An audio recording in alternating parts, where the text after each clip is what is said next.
Hey girl, are you ready to get this report done? I sure am. I'm glad we got Ida B. Wells for our project. I know, right? It is so cool to study about women in history for kids like us. Right? So what do you have so far? Well, so far, I see that Ida B. Wells was known in history as a journalist and civil rights activist. Well, it shows here when Ida was 16, her parents and one of her siblings died from yellow fever. Yellow fever? What is yellow fever? Well, yellow fever killed a lot of people back then.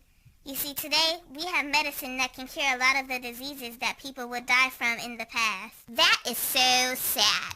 But it sounds like Ida was smart, just like you. What do you mean? What did she do? Well, it says here that after her parents and siblings died, her other siblings raised her. Later on, she convinced a nearby school that she was 18 years old and started teaching. That's interesting. Here's something else that makes me think we could have been friends. What did you find? Well, it says here that she moved to Nashville, and on the train ride, she got upset because although she paid for a first-class ticket on the train, she was ordered to sit in the back. Yeah, I've seen a lot of that in history where African Americans would have to give up their seats because of prejudice. Yes, but just like today, we have blogs and we can get on social media to talk about things that aren't right. Ida B. Wells used a pen and paper to start writing about African Americans being treated bad in the South. What are some of the things that she wrote about? Well, there was a story about 3 African American men in 1892. They had a grocery store, and a lot of people went there making other white grocery store owners mad because they were losing business. The story goes on to say that the African American store owners had to stay at their store and defend their own store. One night while defending their store, when people broke in, they killed them.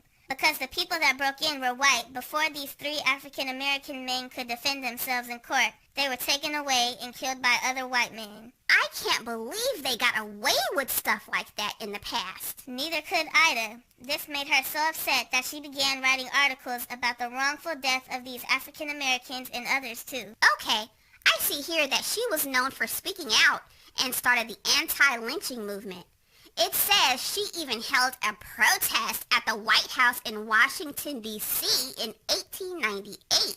Yes, Ida B. Wells was a woman who would not be held down and spoke out against people treating African Americans unfairly. Like it even shows here, she was a part of establishing another organization called the National Association for the Advancement of Colored People, also known as the NAACP, in 1908. And she lived a long time, too.